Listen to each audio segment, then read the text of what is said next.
નમસ્કાર 24 ન્યૂઝ ગુજરાતમાં આપનું સ્વાગત છે। અમે કવરેજ કરી રહ્યા છીએ રાજ્યભરના તાજા સમાચારો। સૌથી ઝડપી અપડેટ્સ માટે જોતા રહો 24 ન્યૂઝ।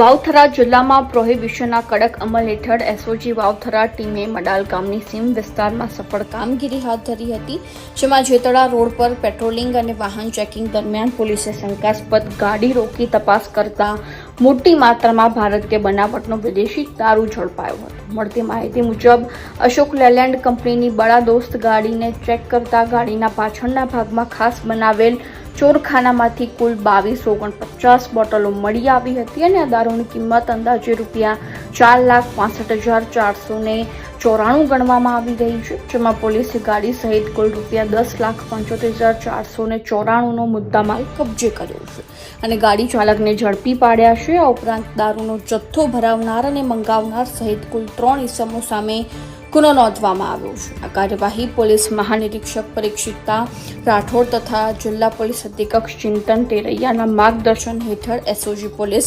ઇન્સ્પેક્ટર એજી રબારીની આગેવાનીમાં કરવામાં આવી હતી, જેમાં થરાદ પોલીસ સ્ટેશન ખાતે પ્રોહિબિશન એક્ટ હેઠળ ગુનો નોંધી આગળની તપાસ પણ હાથ ધરવામાં આવી છે। અહેવાલ રાણાભાઈ પારેગી, વાવથરા।